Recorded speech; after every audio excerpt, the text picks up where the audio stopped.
Gynecologist. The name itself rings a big bell of discomfort, especially in the younger girls.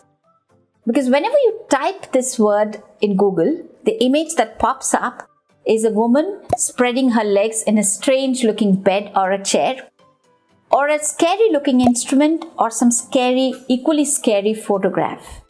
But let me assure you one thing.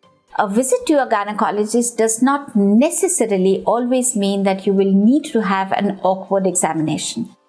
A lot of times it is just a conversation, a discussion, or maybe an examination of the tummy is all that we need. And it is not only pregnancy that you need to see your gynecologist for. But first, let me tell you who is a gynecologist. Well, a gynecologist is a specialist of the female reproductive system. So something to do with your vulva or the external genitalia, or vagina, which is the internal passage, or something to do with your womb, with your ovaries, or something to do with your periods. You must also have come across the word called obstetrician. Who is an obstetrician? An obstetrician is a pregnancy specialist, or one who takes care of pregnancy, maternity and childbirth. Usually a gynecologist is always an obstetrician and an obstetrician is always a gynecologist because they always go hand in hand. And what would be a good age to see a gynecologist? I'm going to say it's best to start seeing your gynecologist after the age of 21. This is very, very helpful.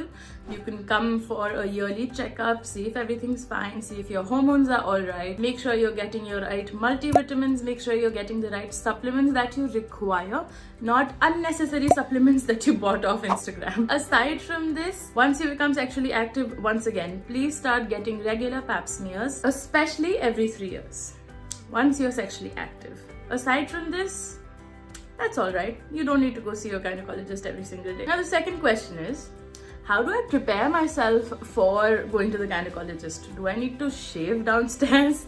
Do I need to wax downstairs? Is this going to be alright? And the answer to that is, we really don't care. You can come in with a giant bush, we won't care. You can come in with absolutely no pubes, we won't care. We see vulvas and vaginas every single day. So you don't need to bother with maintaining your pubes, you don't need to shave your legs, you don't need to do anything. Preferably, we'd like it if you're clean, but other than that, and by clean I mean, washed.